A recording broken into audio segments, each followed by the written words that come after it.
महायुद्ध एनडीटीव्ही मराठीच्या विशेष इलेक्शन कार्यक्रमामध्ये आपल्या सर्वांचं पुन्हा एकदा स्वागत। प्रचाराच्या तोफा थंडावल्यात 6 वाजता प्रचाराची मुदत संपलेली आहे आणि यानंतर सगळ्यांचं लक्ष लागलंय ते प्रामुख्याने 2 तारखांकडे। एक तारीख आहे मतदानाची आणि दुसरी तारीख आहे मतमोजणीची। महाराष्ट्रामध्ये 2024च्या विधानसभा निवडणुका या एकाच टप्प्यामध्ये पार पडतायत आणि मतदानाची तारीख आहे 20 नोव्हेंबर। 20 नोव्हेंबरला मतदान झाल्यानंतर 23 नोव्हेंबरला मतमोजणी होणार आहे आणि त्याच दिवशी स्पष्ट होईल की या महायुद्धाचा निकाल नेमका काय आहे। दिग्गज नेत्यांच्या सभा या प्रचाराच्या काळामध्ये झाल्या आणि अनेक दौऱ्यांनी ही निवडणूक गाजली। भाजपकडून नरेंद्र मोदी, अमित शहा, योगी आदित्यनाथ यांच्या सभा झाल्या। काँग्रेसकडून राहुल गांधी, प्रियंका गांधी यांच्या महाराष्ट्रामध्ये अनेक ठिकाणी सभा झाल्या। पहिल्यांदा शरद पवारांच्या भाषणाचा एक नवा अंदाज महाराष्ट्राला पाहायला मिळाला जो या अगोदर कधीही दिसला नव्हता। कुणाच्या महाराष्ट्रामध्ये या सगळ्या प्रमुख नेत्यांच्या किती सभा झाल्या, कोणकोणत्या भागात तेही बघूयात। पंतप्रधान नरेंद्र मोदी यांनी आपल्या परदेश दौऱ्यावर जाण्या अगोदर महाराष्ट्रामध्ये वेगवेगळ्या ठिकाणी एकूण 11 सभा घेतल्या। लोकसभेच्या निवडणुकांपेक्षा हा आकडा काहीसा छोटा होता। देवेंद्र फडणवीस यांनी राज्यभरामध्ये विविध जिल्ह्यांमध्ये मिळून एकूण 52 प्रचार सभा घेतल्या। एकनाथ शिंदे यांनी महाराष्ट्रातल्या सगळ्या जिल्ह्यांमध्ये मिळून 61 सभा घेतल्या। तर अजित पवार यांनी आपल्या उमेदवारांचा आणि महायुतीच्या उमेदवारांचा प्रचार करताना 45 सभा घेतल्या। मल्लिकार्जुन खरगे काँग्रेसचे अध्यक्ष यांच्या महाराष्ट्रामधल्या अनेक ठिकाणी 13 सभा झाल्या। तर शरद पवार यांच्या महाराष्ट्रातल्या अनेक जिल्ह्यांमध्ये आणि प्रामुख्याने राष्ट्रवादी काँग्रेसचे उमेदवार, राष्ट्रवादी काँग्रेस शरदचंद्र पवार पक्षाचे उमेदवार जिथे आहेत तिथे मिळून 46 सभा झाल्या। उद्धव ठाकरे यांच्या 40 सभा झाल्या महाविकास आघाडीचा आणि उबाठा गटाचा प्रचार करत असताना। या सगळ्या प्रचार सभांमधनं नेमकं काय काय समोर आलंय, या सगळ्या प्रचार सभांमधनं महाराष्ट्राच्या प्रचाराचा टोन नेमका कसा राहिला आणि त्याचा मतदारांवर नेमका काय प्रभाव पडला, या सगळ्या संदर्भात चर्चा करण्यासाठी आता जाऊयात गेस्ट पॅनलकडे। गेस्ट पॅनलमध्ये सुरुवातीला माझ्यासोबत आहेत वरिष्ठ पत्रकार अभय देशपांडे सर। सर स्वागत आहे। माझे सहकारी आता स्टुडिओमध्ये माझ्यासोबत उपस्थित आहेत ज्यांनी ही संपूर्ण निवडणूक गेले महिनाभर दिवस रात्र कव्हर केली आहे। रौनक कुकडे माझ्यासोबत आहेत, महाराष्ट्रातल्या वेगवेगळ्या जिल्ह्यांमध्ये वेगवेगळ्या कार्यक्रमांसाठी ते गेले आणि सोबतच विनोद तळेकर आपल्या सोबत आहेत। विनोद सुद्धा वेगवेगळ्या जिल्ह्यांमध्ये फिरत होता आणि वेगवेगळ्या जिल्ह्यांमधनं कार्यक्रम करत असताना महाराष्ट्राच्या मूडचा अंदाज घेत होता। राहुल कुलकर्णी आमचे प्रतिनिधी पुण्यामधून आता माझ्या सोबत आहेत, या चर्चेमध्ये सहभागी होत आहेत। सुरुवातीला अभय सर तुमच्याकडे, अनेक प्रचार सभा बघितल्यात, महाराष्ट्रामधलं न भूतो राजकीय वातावरण आपण सगळं बघितलं। या सगळ्या वातावरणामधनं काय गोष्टी आहेत ज्या प्रामुख्याने समोर आल्या, या प्रचाराचं काय वैशिष्ट्य तुम्हाला जाणवलं? महाराष्ट्रातलं मागच्या 5 वर्षाचं राजकारण जर बघितलं आपण तर जो काय गोंधळ सगळा महाराष्ट्रात झालेला आहे राजकीय, त्याचप्रमाणे त्याच पार्श्वभूमीवर सगळ्या या निवडणुका होत आहेत। स्वाभाविकच या निवडणुकीमध्ये वेगवेगळे मुद्दे पुढे आले। सुरुवात झाली ती लोकसभेनंतर ते करेक्टिव्ह मेजर्स घेताना सरकारने जे काय 90,000 कोटी रुपयांचे निर्णय घेतले आणि मग ते लाडकी बहीण योजना असेल, लाडका भाऊ असेल, लाडके आजोबा असतील, तीर्थयात्रा, सगळ्या लाडक्यांसाठी घेतल्या। मला वाटतं त्याची सुरुवात बाटेंगे तो जीतेंगे इथून झाली आणि शेवट बटेंगे तो कटेंगे पर्यंत आलेला आहे। आणि मला वाटतं की हा या सगळ्या निवडणूक प्रचाराची ही पार्श्वभूमी दिसते। लोकसभा निवडणुकीमध्ये सत्ताधारी पक्षाला एक जो मोठा सेटबॅक बसला होता तो करण्यासाठी काय काय करेक्टिव्ह मेजर्स पुढच्या काळात घ्यावे लागतील याच्या दृष्टीने विचार करून एक खूप मोठं मला वाटतं की मायक्रो प्लॅनिंग आपल्याकडे सत्ताधारी पक्षाकडून झालेलं दिसलं। दुसरीकडे महाविकास आघाडीमध्ये एक निश्चितपणे त्या विजयाने जो काही बूस्ट दिला होता त्यांना आणि केंद्रातलं सुद्धा एकूण जे वातावरण, राजकीय वातावरण बदललं होतं, त्यामुळे स्वाभाविकच त्यांचा आत्मविश्वास वाढला होता। जागा वाटपाचा जो घोळ लोकसभेत झाला होता तो यावेळेस होणार नाही याची काळजी घेतली, तरी ते शेवटपर्यंत चाललं आणि अनेक ठिकाणी मैत्रीपूर्ण लढती झाल्या। आता मैत्रीपूर्ण लढत हा शब्द मला अजूनही कळाला नाही, फ्रेंडली फाईट कशी काय असू शकते हा एक सगळ्यांना फक्त एवढंच त्याच्यामध्ये पथ्य पाळली जातात की मोठी नेते तिकडे जाऊन प्रचार करत नाही, एवढं पथ्य सोडलं तर बाकी काही फारसा फरक नसतं। पण ते सुरुवात मला वाटतं की त्या दृष्टीने झाली। आपल्याकडे सगळ्या रिजनचा जर विचार केला तर महाराष्ट्रात एक मागच्या 2 वर्षात विशेषतः जे सामाजिक जो ज्याला आपण समीकरण म्हणतो ते फार मोठी उलथापालथ झालेली आहे त्याच्यामध्ये. विशेषतः मराठा आंदोलनानंतर महाराष्ट्रातल्या राजकारणामध्ये खूप मोठा बदल झालेला आहे. विदर्भामध्ये ज्याची डीएमके फॅक्टर म्हणून चर्चा झाली तो चर्चेत होता. दलित, मुस्लिम आणि कुणबी हा सगळा मोठा वर्ग हा भाजपाच्या विरोधात त्यावेळेस गेला, महायुतीच्या विरोधात घेतला, त्याचा फटका बसला. त्या दृष्टीने काही बदल केले गेले. मराठा आंदोलनाचा मोठा फटका बसला तो होता. त्याच्या व्यतिरिक्त शेतमालाचे भाव, म्हणजे एकीकडे शेतमालाचे भाव घसरले म्हणून खेड्यामध्ये शेतकऱ्यांमध्ये रिॲक्शन आहे, तर शहरांमध्ये महागाईचा मुद्दा गाजतोय. म्हणजे एकाच वेळी ह्या दोन फ्रंटवर सरकारला फेस करावं लागतंय आणि त्यामुळे निवडणुकीतले वेगवेगळे मुद्दे येत गेले. पुन्हा ज्या घोषणा सरकारने केल्या त्याच्यासाठी पैसे कुठून आणणार असे विचारणाऱ्या लोकांनी त्याच्या तिप्पट घोषणा केल्या. त्याच्यामुळे महाराष्ट्रातलं राजकारण आपण जेवढ्या मागच्या 5 वर्षात बघितलं तसंच महाराष्ट्राचं पुढच्या 5 वर्षातलं अर्थकारण काय असेल हा एक मोठा मला वाटतं कन्सर्नचा विषय असणार आहे पुढच्या काळामध्ये. एकूण या निवडणुकीला खूप असे वेगवेगळे कंगोरे आलेले आहेत आणि मला वाटतं की अलीकडच्या काळातली सगळ्यात चुरशीची निवडणूक म्हणजे आज मोठे मोठे राजकीय विश्लेषक जे मोठमोठ्या कंपन्या ज्या ओपिनियन पोल करतात त्यांच्या पण सावध भूमिका बघितली आपल्याला की ही निवडणूक कुठल्या इंटेन्सिटीने आणि किती चुरशीची झालेली आहे मला वाटतं ती लक्षात येते. रवनाथ, आत्ता जे सरांनी सांगितलं त्याचा जर आपण सार काढण्याचा प्रयत्न केला तर मराठा ओबीसींचा मुद्दा आहे, हिंदू मुस्लिम हा मुद्दा आहे, लोकप्रिय घोषणांचा मुद्दा आहे. या मुद्द्यांवर प्रामुख्याने आपल्याला निवडणुकीचा भर दिसला आणि शेवटला सरांनी सांगितलं की सगळेच जण सध्या धजावत नाहीयेत. आकडे सांगायला तर कुणीच धजावत नाहीये. रिपोर्टिंग करत असताना अनेक जणांशी बोलता मूड काय दिसला? लोकसभेचा आहे तसाच कायम राहिलाय की त्याच्यामध्ये बदल स्पष्टपणे दिसलाय? नाही, लोकसभा निवडणुकीनंतरचा जर मूड बघितला आता तर खूप बदल झालेला. म्हणजे त्याच्यामुळे आपण म्हणू शकतो की काटेकी टक्कर आहे. मी विदर्भापासून जर सुरू केलं तर पूर्व विदर्भ आणि पश्चिम विदर्भ दोन्ही ठिकाणी वेगवेगळे सेंटिमेंट्स पाहायला मिळाले. सुरुवातीच्या काळात शेतकऱ्यांचा मुद्दा प्रामुख्याने अमरावती, अकोला या भागात सोयाबीन किंवा कापसाला भाव मिळत नाहीये, एमएसपी पेक्षा कमी भाव आहे आणि त्या मध्यंतरी दिवाळीचं सगळं सण सुतीचा दिवस होते. त्याच्यामुळे शेतकऱ्यांना अपेक्षा होती की सरकारकडनं या निवडणुकीच्या माध्यमातून आम्हाला एमएसपी पर्यंत तरी भाव मिळेल, पण तशी परिस्थिती झाली नाही. त्याच्यामुळे थोडासा रोष शेतकऱ्यांमध्ये आहे आणि ही वस्तुस्थिती आहे हे सरकार सत्ताधारी नेत्यांना देखील माहिती आहे. त्याच्यामुळे त्यांच्याकडनं करेक्टिव्ह मेजर घेण्यात आले. पण पूर्व विदर्भाचा जर विचार केला, जेव्हा नाना पटोले काँग्रेसमध्ये जागा वाटप आणि सगळ्या प्रक्रियेमध्ये नंबर 1 ची भूमिका बजावत होते त्यावेळेस एक लोकांमध्ये खास करून कुणबी फॅक्टर तिथे पाहायला मिळत होता आणि लोकांमध्ये म्हणजे खास करून कुणब्यांमध्ये अशी एक भावना होती की नाना पटोले हे मुख्यमंत्री होऊ शकतात. त्यामुळे एक जोराने काँग्रेसच्या बाजूनी सगळं वातावरण पाहायला मिळत होतं. मात्र अलीकडच्या काळात जागा वाटप मध्ये ज्या पद्धतीने नाना पटोलेला बाजूला केलं गेलं, बाळासाहेब थोरात त्यांना संजय राऊत सोबत जे काही त्यांचं झालं त्याच्यामुळे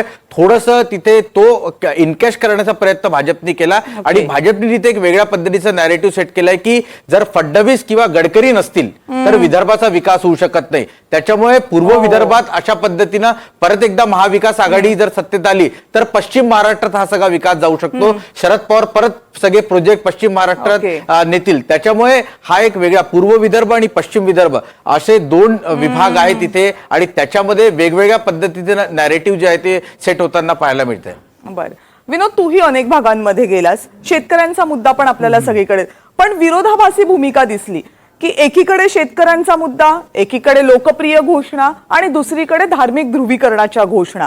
मतदारांवर प्रभाव नेमका कशाचा पडला? काय गोष्टी आहेत ज्या मतदारांना अपील होत आहेत असं वाटलं? कविता, ज्यावेळेला आम्ही फिरत होतो म्हणजे रौनक पण माझ्यासोबत होता, तूही अनेक भागात फिरलीस, तुलाही तो जाणवला असेल मुद्दा. लोक वोकल नाहीयेत या निवडणुकीत पहिल्यांदाच.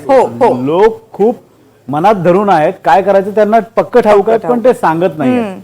मी म्हणेन 2 मुद्द्यांवर ही निवडणूक आहे. आपण लाडकी बहीण योजना किंवा या लोकप्रिय म्हणजे किसान सन्मान निधी असेल किंवा युवकांसाठी बेरोजगार भत्ता असेल अशा मुद्द्यांभोवती सुरुवातीला निवडणूक फिरत होती. पण पुढच्या काळात बटेंगे तो कटेंगे थोडी धार्मिक वळणाकडे गेली आहे. तरी सुद्धा एक फॅक्टर अजून थोडा दुर्लक्षित राहतो, तो म्हणजे शेतकऱ्यांचा. आता साधी उदाहरण म्हणजे एक 2-3 मुद्दे जर आपण घेतले, एक सोयाबीन शेतकरी, 50 लाख हेक्टर जवळपास सोयाबीन शेतकरी राज्यभरात आहे. अगदी मराठवाडा विदर्भ तर आहे, पण आता पश्चिम महाराष्ट्र म्हणजे परवा मी राजू शेट्टींशी बोलताना ते असं म्हणाले की आता कोल्हापुरात पण सोयाबीन लावायला लागले.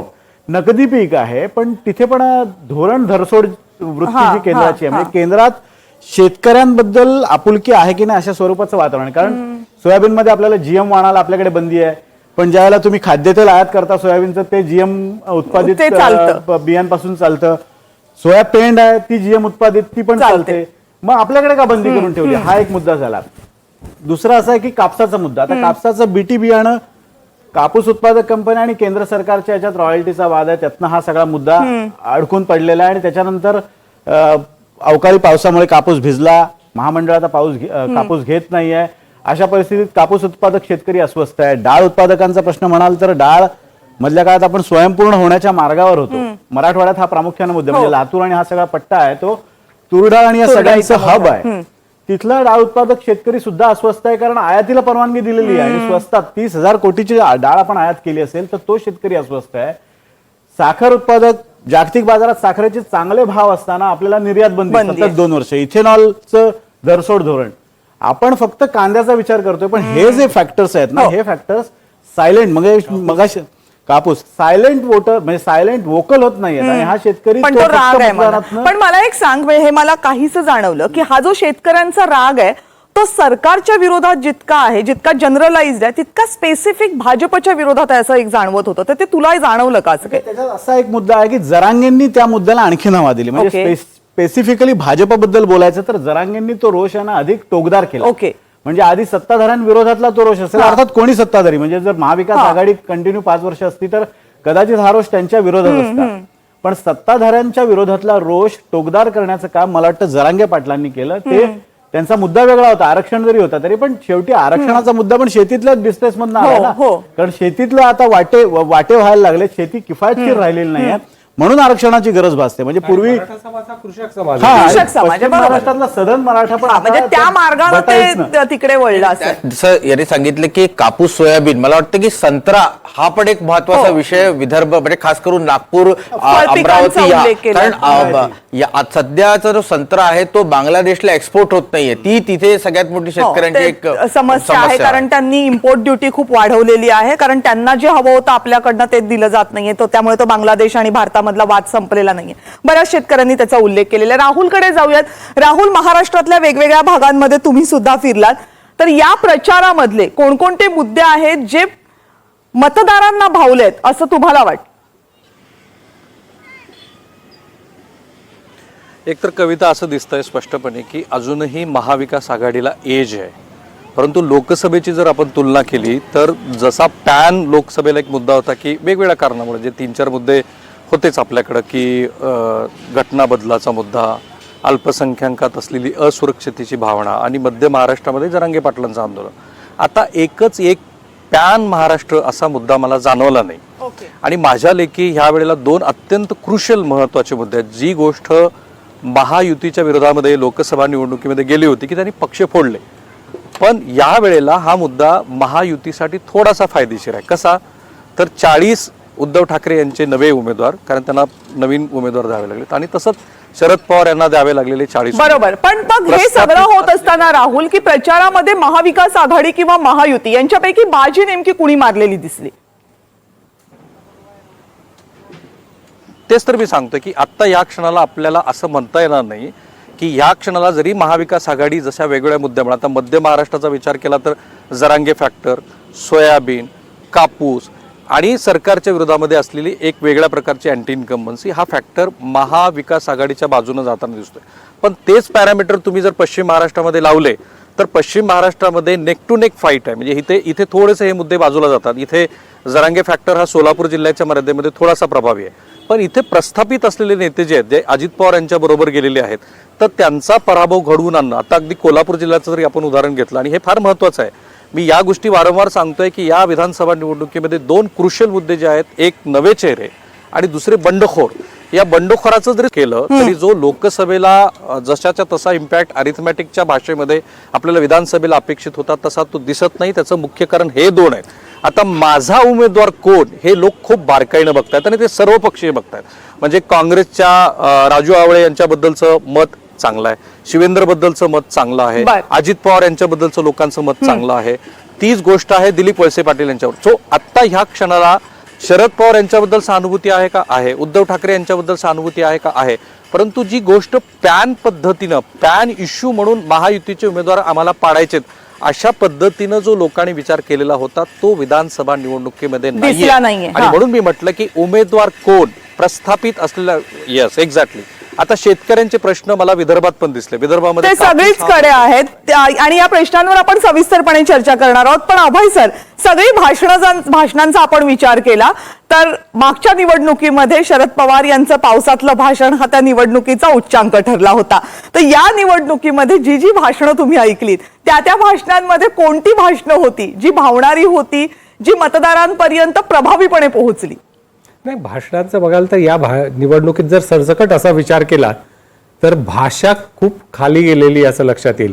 कारण या निवडणुकीमध्ये काय काय लोकांनी तारे तोडलेत, म्हणजे जे आपण स्टुडिओमध्ये बसून सांगू शकणार नाही असे शब्द म्हणजे नेत्यांच्या तोंडातनं आले.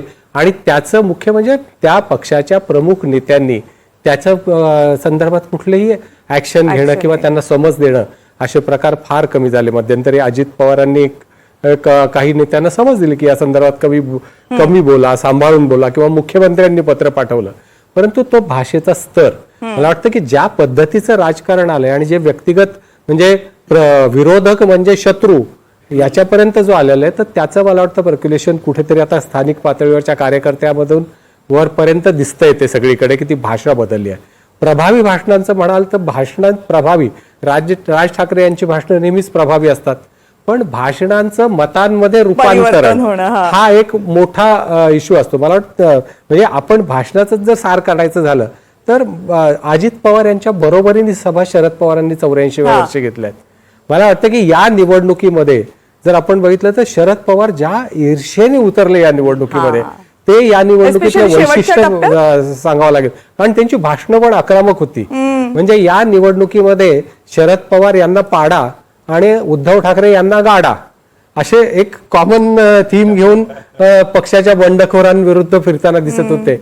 आणि त्या मला वाटतं की ती भाषणं आक्रमक होती. दुसरीकडे योगी आदित्यनाथ महाराष्ट्रात प्रचाराला आल्यानंतर जो बटेंगे तो कटेंगे हा जो नारा आला, म्हणजे जर जातीय समीकरणाला छेद द्यायचा असेल तर धार्मिक ध्रुवीकरण करणं हा एक मार्ग त्याच्यासाठी स्वीकारला गेला. आणि तोच मग प्रचाराचा उत्तरार्थात तो भाग आला. मग फडणवीसांची भाषणं अधिक आक्रमक झाली, त्या भाषणामध्ये टोकदारपणा आला. ते अग्रेसिव्हली ते नेहमीच बोलतात, पण त्याला एक विशिष्ट असं एक वेगळं वळण मिळालं. व त्या मानाने एकनाथ शिंदे यांची भाषणं ती आपल्या सरकारचं काम, 2.5 वर्षाचा कारभार, माझा कारभार, तुलना करा, या जास्ती ते हे होते. ते फार तिकडे त्या बाजूला गेले नाहीत. अजित पवार या सगळ्या निवडणुकीमधला मोस्ट कन्फ्युज्ड ओरेटर असं म्हटलं तर हे होणार नाही. कारण त्यांना बऱ्याच वेळा त्यांना लक्षात येतं, कन्फ्यूज होतात की काय की किती अग्रेसिव्हली आपण शरद पवारांच्या विरुद्ध कॅम्पेन करायचंय. या संदर्भात ते अनेकदा अग्रेसिव्ह जायचे, मग परत ते मी त्यांना सोडलेलं नाहीये असंही सांगायचं. तर मला वाटतं की अशा वेगवेगळे पैलू या सगळ्या निवडणुकांमधून पुढे आले. आणि चर्चा तर म्हणला तर बेसिक ज्याचा मूलभूत प्रश्नाचा विनोदनी आता उल्लेख केला की शेतमालाच्या संदर्भात एवढे विषय असताना त्याच्यावर कुठली चर्चा झाली नाही. गुजरातने उद्योग पळवले, या पलीकडे उद्योगाच्या गुंतवणुकीवर कुठली चर्चा झाली नाही. आता वेदांता फॉक्सकॉन गेला असं म्हणतो, पण तो गुजरातमध्ये तरी आहे का आता? म्हणजे त्याच्यामुळे 1 लाख रोजगार गुजरातला गेले म्हणतो आपण, तो आता गुजरातमध्ये पण नाहीये. आणि या मुद्द्यांवर अनेक मुद्दे. पण लोकसभेचा विचार केला आणि विधानसभेचा विचार केला तर महायुतीच्या प्रचारामध्ये खूप मोठा बदल दिसला जो ठसठशीत होता. तो म्हणजे शरद पवारांवर आणि उद्धव ठाकरेंवर भाजपच्या वरिष्ठ नेत्यांनी टीका करणं हे स्पष्टपणे टाळलेलं दिसतंय. हे आपली चूक झाली होती, त्याची पुन्हा पुनरावृत्ती नको हे ठरवणं होतं की स्ट्रॅटेजिक मूव्ह होती? मला वाटतं की स्ट्रॅटेजिक मूव्ह होतं. कारण आपल्याला माहिती आहे की लोकसभा निवडणुकीचा निकाल लागल्यानंतर पुण्यामध्ये अमित शहा आले होते आणि अमित शहानी खूप अग्रेसिव्हली शरद पवारांवर फार अग्रेसिव्हली टीका केली होती आणि सगळ्यात मोठे भ्रष्टाचारी अशा स्वरूपाची त्यांना उपमा दिली होती. आणि त्यानंतर अजित पवार किंवा महायुतीतले खास करून देवेंद्र फडणवीस सारखे जे नेते आहेत, आता काय बोलायचं अशा पद्धतीची परिस्थिती. आणि त्याच्यामुळे मला असं वाटतं की स्ट्रॅटेजी पूर्वक त्यांनी त्यांनी नवीन टार्गेट ओवेसीला ठेवलंय. ओवेसी आणि विरुद्ध देवेंद्र फडणवीस असा जो संघर्ष झाला आणि आपले औरंगाबाद मध्ये ज्या पद्धतीने त्यांनी सभा केली, मग फडणवीसांना टार्गेट केलं, मग फडणवीसांनी औरंगजेब चा मुद्दा काढला आणि त्यानंतर शेवटी सज्जाद नोमानी पर्यंत हा सगळा विषय आला आणि उद्धव ठाकरे शरद पवार यापेक्षा दूर राहिले. पण मुख्यमंत्री एकनाथ शिंदे सतत उद्धव ठाकरेंना चॅलेंज करत होते, त्यांच्या विकासाच्या कामावर बोलत होते आणि सतत हे म्हणत होते की ज्या पद्धतीने आम्ही काम केलेलं आहे, त्यांचे 2.5 वर्ष आणि आमचं 2.25 वर्ष तुम्ही तुलना करा आणि त्यानंतरच मतदारांनी मताला जावं, मत आम्हाला द्यावं, अशा पद्धतीची भूमिका एकनाथ शिंदे घेताना पाहायला मिळाली. आणि मुख्यतः जर बघितलं तर जसं तू म्हटलं की शरद पवारांवर फार टीका केलेली नाहीये आणि कदाचित पोस्ट निवडणूक काही वेगळे प्लॅन्स आहेत का हे सगळं बघणं देखील महत्वाचं ठरणार. हे सगळं बघणं महत्वाचं ठरणार आहे. आणि आता एक छोटासा ब्रेक घ्यायचा आहे आपल्याला, पण ब्रेक नंतर या निवडणुकीमध्ये सगळ्यात मोठे मुद्दे कोणते होते, कोणत्या मुद्द्यांवर सर्वपक्षीय नेत्यांनी आपला भर ठेवला, कोणते मुद्दे महायुतीसाठी महत्वाचे राहिले आणि कोणते मुद्दे महाविकास आघाडीसाठी महत्वाचे राहिले, या संदर्भात चर्चा करणार आहोत आणि त्यासाठी दिग्गज विश्लेषकांचं पॅनल आपल्या सोबत असणार आहे. अगदी काही क्षणांची विश्रांती घेतोय आणि लगेच परत येतोय. पाहत रहा NDTV मराठीवर महायुद्ध. हे आहे NDTV आणि आपण पाहत आहात NDTV मराठी.